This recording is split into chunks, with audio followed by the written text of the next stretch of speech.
Kini hanya tinggal Saiful yang belum pulang. Ia teringat pakaian Dewi yang belum dimusnahkan. Ia kembali masuk ke dalam bangunan belakang dan mengambil baju, rok, serta pakaian dalam.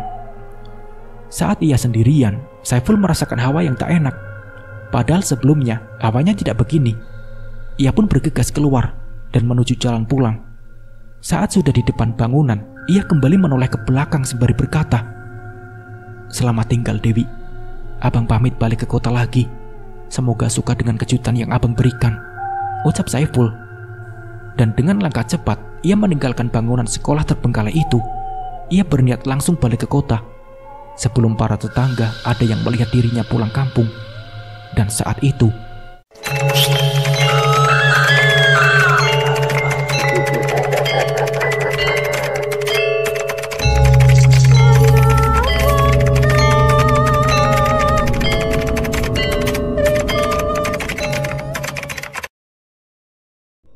saat ia masih berada di jalan setapak, Saiful merasakan hembusan angin menjadi lebih kencang. Ia berharap semoga hujan tak turun. Saiful lebih dulu berjalan ke rumah peninggalan kedua orang tuanya. Rumah yang 1 tahun belakangan ini ia tinggalkan. Ia singgah sebentar, sekedar memeriksa rumah, serta membersihkan dirinya yang begitu tampak kotor. Banyak tanah galian nampak melekat pada tubuh dan pakaiannya. Ia langsung mandi dan berganti pakaian. Lalu, sebelum subuh tiba, ia menelpon tukang ojek desa yang menjadi langganannya. "Halo Mang, bisa antarkan saya ke terminal sebelum subuh?" pinta Saiful. "Bisa? Sekarang?" "Iya Mang, saya mau sekarang biar cepat sampai ke kota," jelas Saiful. "Oke, siap. Sebentar lagi saya jemput ya," jawab beliau sembari mematikan teleponnya. Saiful hanya menunggu. Dia tak membawa apapun, hanya tas ransel yang ia gunakan. Isinya pun hanya berupa baju kotor serta pakaian Dewi. Saiful menunggu di teras dan tidak lama tukang ojek sekaligus tetangganya tersebut datang. Terlihat Mang Dayat masih memperlihatkan muka bantalnya yang kemungkinan sedang tidur saat Saiful menelponnya. "Cepat banget Ful balik, memangnya sampai kapan?" tanya Mang Dayat. "Iya Mang, saya harus kembali ke kota lagi. Cuti sejak 2 hari yang lalu, dan besok sebelum siang saya harus sampai ke kota," jelas Saiful berbohong. Dari desa menuju terminal memakan waktu setengah jam. Lalu ia akan menuju kota tujuannya yang berbeda kabupaten. "Terima kasih Mang, sudah mengantar saya, dan ini uangnya," ucap Saiful menyerahkan lembar uang dari dalam tasnya. Sama-sama Ful, saya balik ya," pamit Mang Dayat. Seperginya Mang Dayat, Saiful menunggu di terminal, duduk di sebuah kursi panjang sembari menunggu bus yang akan mengantarnya ke kota. Dan tiba-tiba, saat Saiful sedang melamun, panggilan telepon pun berbunyi. Terlihat nama Adi di depan layarnya. "Halo Di, ada apa? Kamu sudah balik ke kota?" Belum, tapi ini sudah di terminal," jawab Saiful. "Memangnya kenapa?" sambungnya lagi. "Sesuai kesepakatan kita berempat, kita dilarang saling bertemu dalam waktu dekat ini. Jangan lupa bekas settingan kita, pesannya dihapus, bahaya," jelas Adi. "Iya, nanti aku hapus. Jangan lupa yang lain juga diingatkan," jawab Saiful. "Ihsan juga sudah aku hubungi, tinggal si Bima yang belum angkat telepon aku," kata Adi. "Aku khawatir saja jika si Bima ngomong ngelantur apa gitu, soalnya dia sering mabuk-mabukan," jelas Adi. "Iya, nanti coba lagi dihubungi," tutur Saiful. "Ya udah ya, aku mau tidur, ngantuk berat, badannya juga sangat capek," kata Adi di seberang telepon. Panggilan telepon dari Adi sudah dimatikan. Kini Saiful kembali merenung sendirian. Sesekali ia menguap menahan kantuk. Ia juga capek, tubuhnya lelah dan perlu diistirahatkan. Di tempat yang berbeda, Bima sudah ambruk dengan alkohol yang ia minum. Ia sudah tertidur nyenyak saat sudah sampai di rumah. Bahkan kini dirinya kembali bermimpi bercinta dengan Dewi kembali. "Dewi, tubuhmu sangat memabukkan," racau Bima. Begitu pula dengan Adi dan Ihsan yang juga sudah tertidur pulas setelah semalaman suntuk mereka begitu sibuk. Jam 6 pagi sesudah sarapan, Saiful menaiki bis. Ia begitu nyenyak saat di perjalanan. Bahkan tidak terasa ia sudah sampai di kota. Ia menuju mesnya yang disediakan untuk para kuli. Teman satu kamarnya banyak yang sedang pulang kampung karena memang waktu libur bekerja. Hanya Saiful yang kini penghuni kamar mes tersebut. "Sudah pulang Ful? Kok sebentar banget mudiknya?" Tanya Sueb. Iya, nggak betah di kampung, nggak ngapa-ngapain juga, jawab Saiful sembari memperhatikan teman satu profesinya yang kini tengah menenteng tas besar. Mau kemana? Tanya Saiful. Mau balik juga, udah kangen sama istri. Mungkin balik cuma 1 minggu, jawab Sueb. Ya, aku nggak ada temen deh, kalau Saiful. Ada, kan masih ada yang nggak mudik, jawab Sueb. Iya sih, tapi kebanyakan yang izin mudik, sahut Saiful. Seperginya temannya tersebut, Saiful memasuki kamar yang disediakan. Ia membaringkan tubuhnya. Hanya ia saat ini sendirian di kamar, sedangkan teman satu kamarnya sudah kemarin mudik bersamaan. Saiful menatap langit-langit kamar. Pikirannya melayang-layang tentang Dewi yang kini sudah tidak ada lagi. Ia kepikiran entah bagaimana nasib orang tuanya yang kehilangan anak perempuannya. Kemungkinan besar mereka kini sedang sibuk bertanya-tanya keberadaan Dewi. Saiful ada rasa iba kepada Dewi. Namun dirinya tak munafik, ia juga puas telah menikmati Dewi. Bahkan rasa penasaran kepada Dewi sudah terbayarkan. Saiful mengecek ponselnya dan membaca percakapan grup yang berisi hanya dirinya, Bima, Adi, dan Ihsan. Di dalam grup tersebut, mereka merencanakan semuanya, hingga teman-temannya setuju dengan ide yang dilontarkan oleh salah satu sahabatnya yang begitu sakit hati. Dari awal rencana hingga eksekusi belum satu pun Saiful hapus. Ia mencoba kembali percakapan grup WA tersebut. Bahkan masing-masing mereka mengatur rencana hingga memusnahkan barang bukti dan tidak meninggalkan bukti satupun. Tiba-tiba sebuah notifikasi pesan masuk dari grup tersebut. Pesan yang nampak biasa saja menandakan pesan tersebut tidak tahu menahu dan hanya membawakan berita saja. Iya, dengar-dengar sih begitu, tapi bodo amat lah, sibuk dengan sendiri saja, balas Bima sambil melampirkan foto ia yang kini sedang berada di kebun. Saiful tersenyum membaca pesan teman-temannya dalam satu grup tersebut. Mereka kini masing-masing bercerita mengenai kembang desa yang hilang, bahkan pengumuman di mana-mana. Kembang desa yang sombong itu, balas Adi yang baru muncul. Iya, siapa lagi? Ujar Bima. Kok bisa hilang? Tanya Saiful. Nggak tahu juga, mungkin nginap di rumah temannya. Noh, sibuk masing-masing mencari di rumah teman-temannya, balas Bima. Saiful kembali tertawa melihat pesan-pesan yang dikirimkan 3 temannya tersebut. Mereka sudah sepakat untuk menghapus pesan terlebih dahulu dan kembali berkirim pesan hanya mengenai tentang si perempuan sombong itu. Katanya sih diculik, kemarin sore itu izin untuk bertemu teman, ujar Ihsan. Diculik? Memangnya siapa yang menculik? Tanya Saiful. Saiful tahu kini teman-temannya tengah tersenyum memainkan perannya masing-masing. Tiba-tiba pesan grup masuk kembali dari Adi. Tidak tahu siapa yang menculik, tetapi semua orang patut dicurigai. Ngeri kalau begitu, balas Ihsan. Saiful hanya mengirimkan emot tertawa. Ia berniat mengakhiri obrolan melalui pesan tersebut. Ia kembali memejamkan matanya untuk tidur kembali dan akan besok memulai bekerja. Hari-hari Saiful lalui, sedikit banyaknya ia merasakan ketakutan. Takut ia diciduk bersama teman-temannya. Namun sejauh ini masih aman-aman saja. Begitulah yang dikatakan oleh 3 temannya yang menetap di kampung. Saiful yang tengah sibuk bekerja menjadi kuli tidak terlalu banyak tahu perkembangan pencarian tentang Dewi yang hilang. Sedangkan Bima sehari-harinya sibuk di kebun cabai yang lahannya ia sewa dari warga. Jika Adi ia bekerja di pasar, menjadi buruh pengangkut barang apa saja, apa yang disuruh orang, maka ia akan bersedia asalkan mendapatkan upah. Adapun Ihsan bekerja menjadi toko pecah belah berada di pasar. Pekerjaan yang ia tekuni dalam 1 tahun terakhir dengan gaji cukup untuk memenuhi kebutuhannya diri sendiri. Pencarian Dewi katanya sudah dilaporkan ke polisi, tulis Adi saat berada di pasar. Oh, terus gimana perkembangannya? Tanya Saiful dengan cepat membalas pesan tersebut. Gak tahu, terlalu banyak sih, tapi begitulah yang aku dengar, tulis Adi. Kasihan kedua orang tua Dewi, frustasi banget, apalagi Ibu Sarah, beliau sering tak sadarkan diri, ujar Ihsan, tetangga yang cukup dekat dengan jarak rumah Dewi. Cukup prihatin sih, tapi kayaknya Dewi bukan hilang, tapi kabur, timbal Bima yang kini berada di kebun, sedang istirahat di gubuknya yang menghadap kebun cabai yang sedang berbuah lebat. Sudah, nggak usah bahas Dewi. Males banget aku ikut campur dengan perempuan itu, bikin sakit hati, ujar Saiful disertai dengan emosi tertawa. Sisanya, mereka hanya membahas pekerjaan dalam seminggu terakhir ini.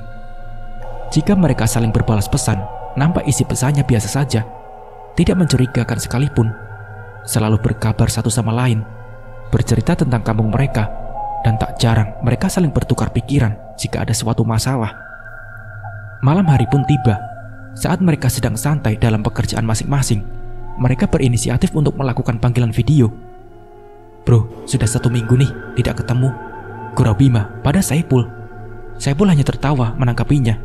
Ia tahu Bima kini bukan memuji dirinya, melainkan kebalikannya, yang makin hari kulitnya makin menghitam akibat paparan sinar matahari. Bima yang di seberang sana terkekeh. "Iya, syukur banget, capek lagi meroket," jawab Bima tertawa terbahak-bahak. Tidak lama, panggilan pada Adi pun terhubung. Terlihat temannya tersebut yang kini berada di pasar yang cukup riwah. "Maaf, baru gabung, tadi sibuk," jelas Adi terbahak. Mereka kembali menanyakan kabar masing-masing. Terhitung sudah 1 minggu setelah kejadian itu, mereka tak pernah bertemu satu sama lain. Bima, Adi, dan Ihsan, walaupun berada satu kampung, mereka jarang bertemu. Apalagi sesuai kesepakatan dari awal, mereka akan menghindari bertemu. Mereka hanya sibuk dengan pekerjaan masing-masing, dan jika tidak sengaja bertemu pun, mereka hanya membahas seputar pekerjaan. "Kalian ada di mana?" tanya Adi. "Aku ada di kamar, masih sendirian," jawab Saiful. "Sama, sudah di kamar juga, istirahat sudah penat seharian di toko," jawab Ihsan yang tengah ketiduran. "Kalau kamu Bim ada di mana?" tanya Adi. "Ini aku di gubuk, jaga kebun," jawabnya. Mereka asik mengobrol. Yang berbicara panjang lebar hanya Bima, sedangkan Saiful hanya menanggapinya saja. Bima yang paling banyak ngoceh, tak jelas, bahkan sambil menyanyi untuk mengusir rasa sepinya, yang kini tengah berada di tengah kebun. Dan sedangkan Adi kini tengah merokok di pinggir jalan. Begitu pula dengan Ihsan yang berkali-kali sudah menguap. "Kapan kembali balik ke desa, Pul?" tanya Bima. "Jika kontrakan kerja sudah selesai," jawab Saiful seadanya. Mereka sempat terdiam, namun panggilan video terus menyala. "Gimana, seminggu terakhir ini aman saja kan?" tanya Adi. "Iya, aman. Memangnya kenapa, Di?" tanya Bima penasaran. Adi sempat terdiam dan melirik kanan kirinya untuk memastikan jika tidak ada orang lain yang tengah menguping pembicaraannya. "Kenapa, Di?" desak Saiful. Enggak apa-apa, mau nanya tapi nggak jadi," kekeh Adi urung mengutarakan niatnya. Mereka kembali terdiam, masing-masing sibuk dengan merokok. Sebetulnya ada yang membuat Saiful hatinya tak tenang dan ingin menanyakan kepada teman-temannya. "Dari kalian bertiga, siapa yang membawa ponsel Dewi?" tanya Saiful. "Memangnya kenapa, Ful?" tanya Ihsan langsung, karena ia yang membawa barang bukti tersebut. Mereka kini sedang berbicara serius, memasang telinga masing-masing untuk mendengar penuturan dari Saiful. Sempat mereka terdiam, tiba-tiba Saiful pun berucap, "2 hari terakhir ini, Dewi sering menghubungi aku, tapi saat aku angkat tidak ada suaranya," jelas Saiful. Dewi menghubungi kamu?" tanya Bima mempertegas. "Iya, jadi tolong kepada kalian bertiga yang masih simpan ponselnya, jangan main-main, dan segera buang dan hancurkan lebih dulu," ujar Saiful. Ihsan yang membawa barang tersebut langsung menelan ludahnya sendiri. Ada raut wajah terkejut, bahkan dirinya sempat terdiam. Ihsan susah payah menelan ludahnya sambil berkata, "Seminggu yang lalu ponselnya sudah aku buang, bahkan sudah rusak." Saat panggilan video, terlihat mereka sedang tegang. Begitu pula dengan Saiful yang mengalaminya. Bahkan mulutnya mengangah, tak percaya dengan penuturan Ihsan. "Jangan bercanda, San. Cepat deh, buang itu HP. Jangan dibikin main-main. Neror aku segala lagi," ucap Saiful terlihat kesal. Sedangkan temannya yang lain tampak menertawakan Saiful yang tengah dilanda ketakutan dengan teror dari Dewi. Iya betul, San. Buang cepat, bahaya nyimpen barang Dewi," ucap Bima. "Sumpah, ponselnya sudah aku buang, bro. Bahkan kartu perdananya sudah aku cabut," jelas Ihsan dengan wajah serius. Sedangkan Bima dan Adi hanya mendengar cerita Saiful. Mereka berspekulasi bahwa Ihsan kini memang sedang bercanda. 2 hari yang lalu, kejadiannya saat sore sepulang kerja dan kembali menelpon saat hampir subuh. Dan itu 2 hari berturut-turut meneror di jam yang sama, jelas Saiful. "Apa mungkin kartunya ada yang pakai? Begitu pula dengan ponselnya," saut Adi. Nggak mungkin. Kartu perdananya sudah aku buang di sampah. Sedangkan HP-nya aku buang. Jelas Ihsan. Bahkan dirinya ngegas dan membantah kuat jika dirinya bercanda hanya untuk menakut-nakuti Saiful. Kamu nggak bohong kan, San? Kasihan Saiful, ujar Bima, juga yang nampak serius menanggapinya. Ihsan menghembuskan napasnya. Bahkan dirinya langsung bangkit untuk duduk sambil mengacung-acungkan jarinya. Sumpah demi apapun, aku nggak neror. Buat apa aku nakut-nakutin Saiful? Bahkan aku mengerjakan apa yang kalian perintahkan untuk memusnahkan barang bukti itu. Jelas Ihsan tampak frustasi ketika teman-temannya tak percaya dengan penjelasannya. Mereka berempat kembali terdiam. Masing-masing menggelengkan kepalanya, pertanda tak tahu menahu. Sudah, nggak usah bahas itu lagi. Soalnya aku lagi sibuk di kebun. Ke Bima di seberang sana. Hati-hati lo Bim, bukannya kebun kamu dekat dengan bangunan sekolah, ucap Adi seperti menakut-nakuti. 1 jam lebih sudah mereka melakukan panggilan. Kini giliran Saiful yang ingin istirahat, karena ia harus kembali bekerja besok pagi. Ful, saran aku nomor Dewi itu hapus saja, diblokir, ucap Ihsan. Iya, sudah aku blok. Kan serem saja saat diangkat gak ada suara apapun.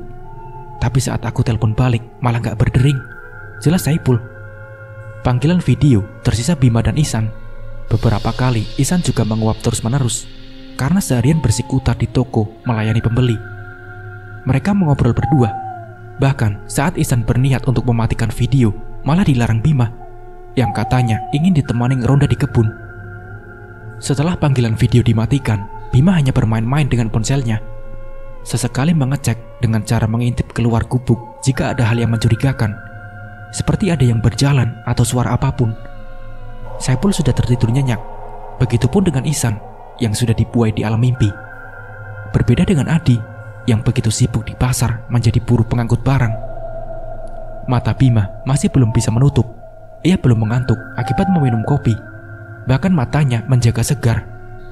Cuaca yang dingin membuat Bima bergelung dengan sarung yang ia bawa. Ia menyesali tidak meminta Adul sepupunya ikut ke gubuk untuk menemaninya berjaga. Dul, ke kebun ya, temani abang, pinta Bima pada sepupunya saat ditelepon. Males bang di luar gerimis, tolak Adul, remaja tanggung yang sudah duduk di bangku sekolah akhir. Bima menghembuskan napasnya. Ia melihat bahkan di luar angin berembus kencang, menandakan hujan akan turun deras.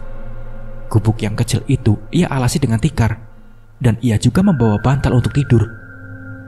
Sesekali Bima mengintip keluar memastikan jika tidak ada pencuri di luar sana.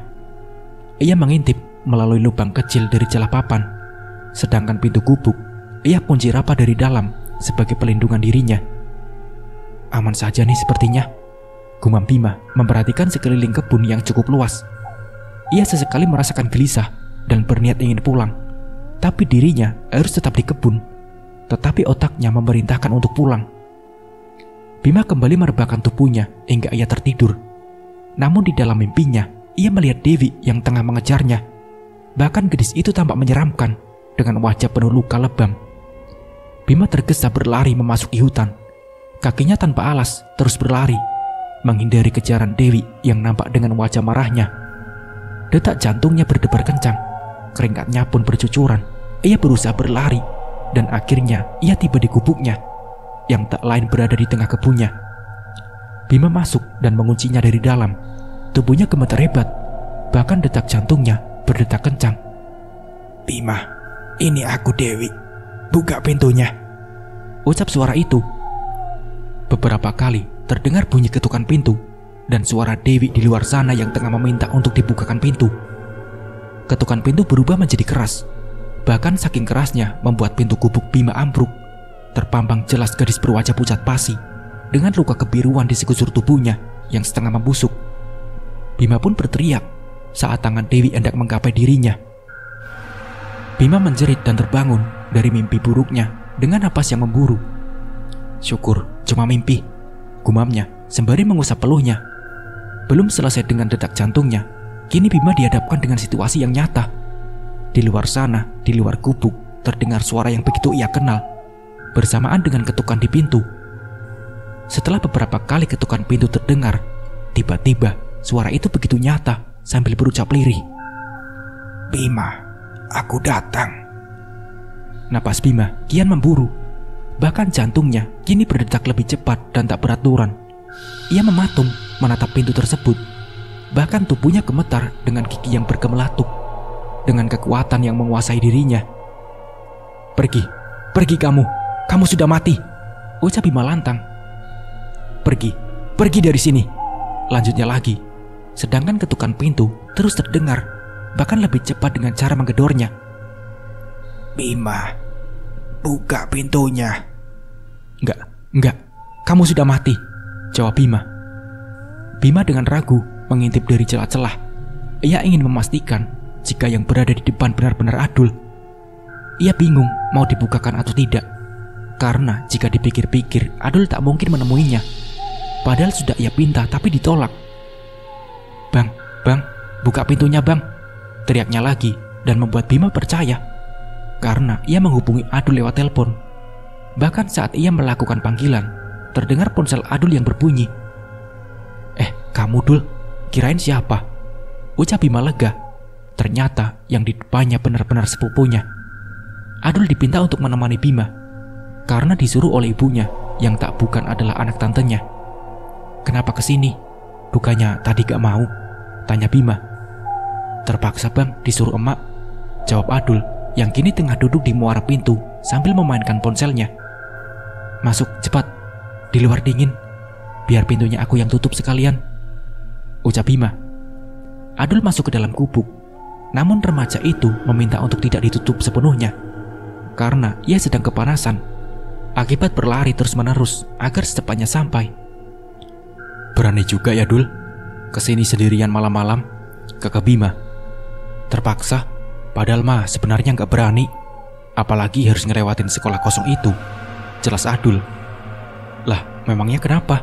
Itu kan hanya bangunan terbengkalai, tanya Bima. Enggak tahu juga. Saat jalan di depan bangunan itu rasanya pengen lari, makanya ini keringatan, jelas Adul tertawa. Lah tadi Bang Bima kenapa? Juga menjerit bilang kata mati? Tanya Adul menatap Bima yang tengah memainkan ponselnya. Enggak apa-apa. Tadi kirain hantu yang ngetuk pintu, jelas Bima terkekeh. Tadi kesini pakai senter tidak? Tanya Bima mengalihkan pembicaraan. Bima masih termenung memikirkan mimpinya barusan. Mimpinya bahkan sangat nyata. Dan saat ia terbangun, terdengar ketukan pintu serta suara panggilan yang menyebut namanya. Ia mendengar sangat jelas bahwa suara itu suara milik perempuan dan persis suara Dewi.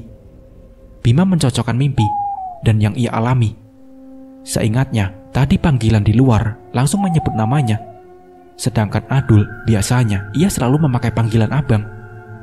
Bima menerka-nerka jika panggilan pertama bukan milik Adul, tapi nyata milik Dewi. Lalu langsung disusul panggilan dari Adul. Bang, ngapain melamun? Tanya Adul mengagetkan Bima. Enggak, cuma kepikiran capek aja, besok waktunya panen, jawab Bima tersenyum. Lalu, tanya Adul tak berkedip. Lalu dijual dan akan mendapatkan duit yang banyak, jelas Bima tertawa. Bima sudah menjadi lebih lega. Kini di gubuk ia ada yang menemani. Tidak seperti tadi, ia selalu merasa was-was dan gelisah, tak tahu entah kenapa. Namun pikiran dan hatinya tidak tenang. Semalaman Bima hanya sebentar terpejam, lalu terjadi lagi. Telinganya selalu menangkap seseorang yang tengah mengelilingi gubuknya, karena suara langkah tersebut hanya berada di sekitar gubuknya dan begitu mengganggu. Bima berdeham, sekedar menegur siapapun yang kini ada di luar. Setelah Bima berdeham, suara di luar sudah tidak terdengar lagi. Bima mengintip ke celah-celah papan untuk memastikan jika ia hanya salah dengar. Saat ia menyipitkan mata, ia terkejut apa yang dilihat. Persis di depannya ada seseorang yang ia lihat di alam mimpi barusan. Perempuan itu tersenyum ke arah Bima, yang seakan tahu jika dirinya tengah mengintip. Lalu perempuan berkata lirih, Bim, aku datang untukmu. Besok pagi-pagi Adul berpamitan pulang. Namun begitu pula dengan Bima. Ia mengurungkan niatnya untuk melanjutkan memetik cabai, karena cuaca masih belum terlalu terang. Mau pulang juga bang? Tanya Adul. Iya, cari sarapan dulu. Kepala abang juga pusing dan tak enak badan. Jelas Bima ikut berjalan di belakang Adul. Saat tiba di depan sekolah kosong, Adul nampak mempercepat langkahnya dan diikuti juga oleh Bima yang berada di belakang. Sekilas, Bima menoleh ke arah bangunan tersebut. Bangunan sekolah yang banyak menyimpan sebuah rahasia, dan Bima pastikan tidak akan pernah terbongkar sampai kapanpun. Hari itu, mereka masing-masing semua sibuk. Begitu pula dengan Bima yang sibuk panen cabai, Saiful yang sibuk mengaduk semen, Iksan berjaga toko, dan Adi yang hidup di pasar. Siang malam ia ada di sana. Sesekali pulang ke rumah dan kembali ke pasar jika ada panggilan untuk diminta tolong. Sudah 3 hari terakhir mereka tak saling kabar. Bima masih menyimpan tentang mimpinya yang menyeramkan waktu itu. Saat malam tiba, Bima berinisiatif untuk menyapa teman-temannya di grup WA tersebut. Mereka masing-masing memasang pendengaran, apalagi Ihsan menyaringkan volume HP-nya agar tak tertelan gembur hujan. Bima menceritakan semuanya. Sejak kejadian mereka terakhir kali melakukan panggilan video, ia menceritakan dengan jelas, bahkan tak tertinggal satupun yang ia lewatkan. 3 teman Bima yang mendengarkan sejak tadi tampak terkejut. Mereka antara percaya dan tidak, karena bisa saja Bima sedang mabuk dan suka ngelantur. Sumpah, aku tidak bohong, dia datang menemui aku, ujar Bima sambil berucap sumpah.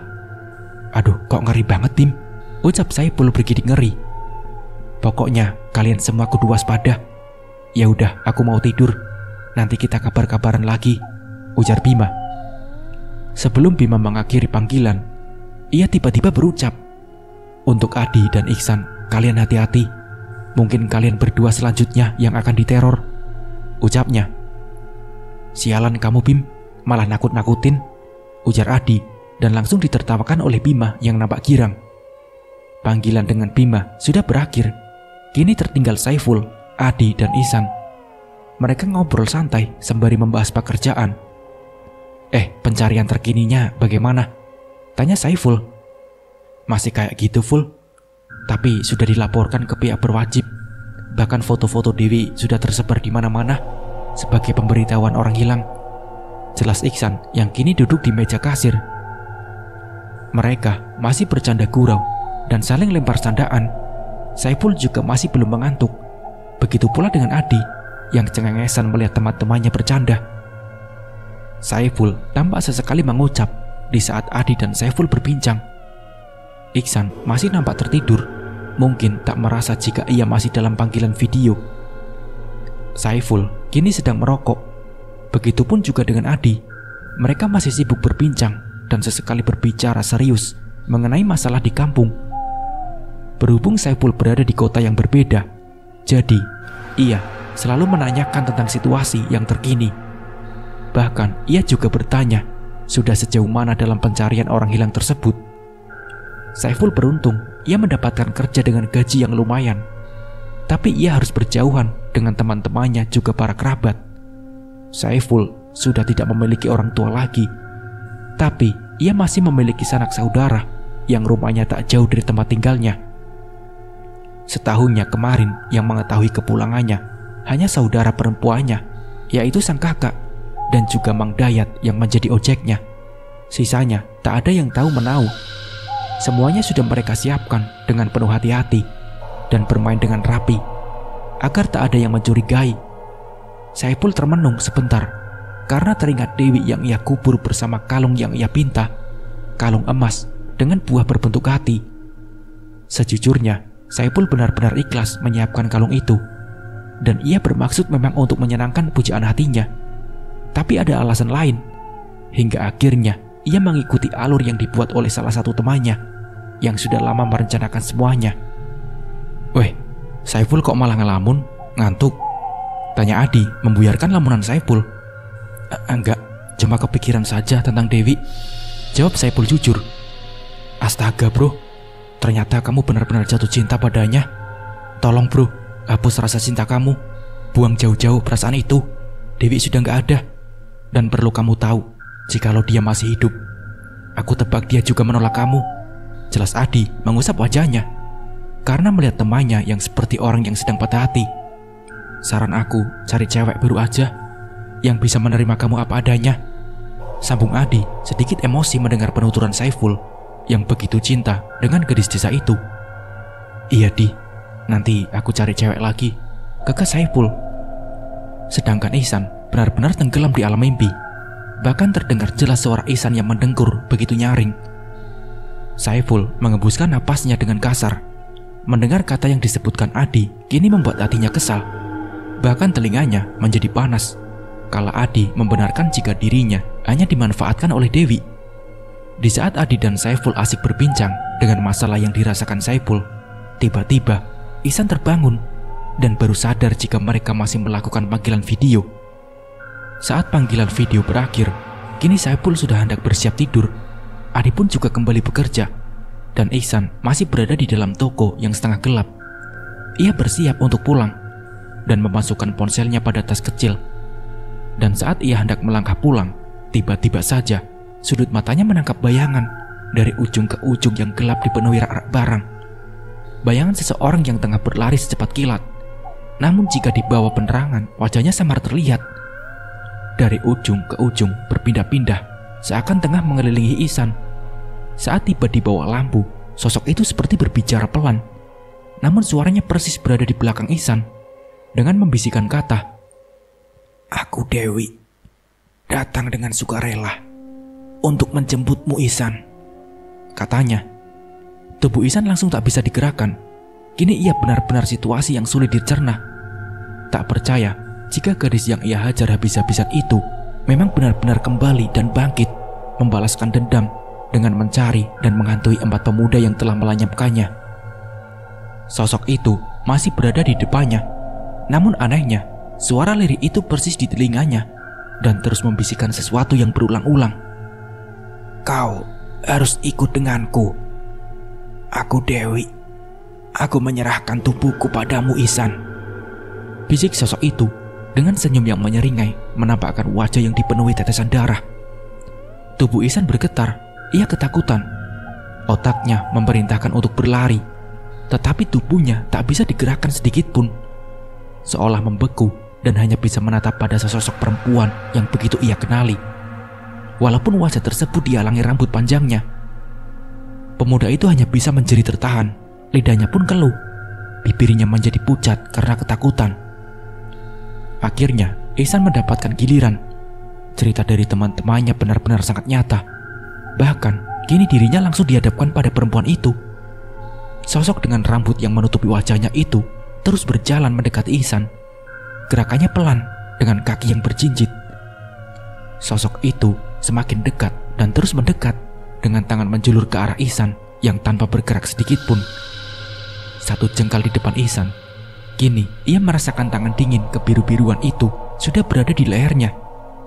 Ihsan hanya bisa menangis. Bayangan tentang gadis cantik itu terus berputar di otaknya. Ia ingat, ia yang begitu menyiksa perempuan tersebut. Bahkan Ihsan ingat betul detik-detik terakhir melihat wajah penuh lebam itu. Dan sekarang wajah tersebut menampakkan dirinya persis di hadapannya dengan mata yang melotot tajam ke arah dirinya. Cengkraman tangan tersebut mulai mengencang hingga sesekali membuat Ihsan tersengal. Perempuan itu menatap tajam ke arah Ihsan. Bahkan mata sosok tersebut menjadi hitam keseluruhan. Ihsan sudah hampir kehabisan napas. Bahkan untuk melawan, ia sungguh tidak sanggup. Ihsan benar-benar pasrah hingga ia tak sadarkan diri dan merosot ke bawah. Berbeda dengan Saiful, ia hanya mendapatkan teror dari Dewi berupa panggilan telepon. Namun, teror tersebut sudah mampu membuat Saiful ketar-ketir ketakutan. Adapun dari cerita Bima, ia juga mendapat teror dengan dihantui Dewi lewat mimpi dan berujung menjadi nyata. Lalu Ihsan dan Adi yang begitu beruntung karena ia selalu berada di tempat keramaian. Telepon Saiful pun berbunyi. Terlihat nama Bima di layar tersebut. "Halo Bim, ada apa pagi-pagi nelpon?" tanya Saiful sembari hendak bersiap-siap pergi bekerja. "Halo Pul, ada kabar buruk nih," ucap Bima setengah-setengah. "Iya, ada apa?" tanya Saiful serius. "Ihsan sedang sakit," jawab Bima. "Apa? Sakit? Sakit apa?" tanya Saiful. "Nanti aku kabarin lagi. Aku matikan ya, ini lagi ada tamu," ucap Bima memutuskan panggilan. Saiful mendengus kesal. Bima bercerita begitu tanggung hingga membuat dirinya penasaran. Tak dihiraukan oleh Saiful, ia langsung berangkat bekerja. Ia akan menelpon balik jika dirinya sedang memiliki waktu luang. Hanya Bima yang tahu dengan kondisi Ihsan. Sedangkan Adi masih sibuk di pasar. Pemuda berkulit hitam legam sering berpanas-panasan itu sangat sibuk. Bahkan panggilan dari Bima tak ia dengar karena sangat jarang megang HP. Saiful yang berada di tanah rantau begitu sangat penasaran. Ia yakin kini ada hubungannya dengan Ihsan yang sejak tadi ia hubungi namun tidak diangkat. Apalagi dengan Adi, lelaki itu juga tidak aktif ponselnya. Dan semakin membuat Saiful resah. Karena di antara mereka tak ada yang menceritakan tentang masalah apa.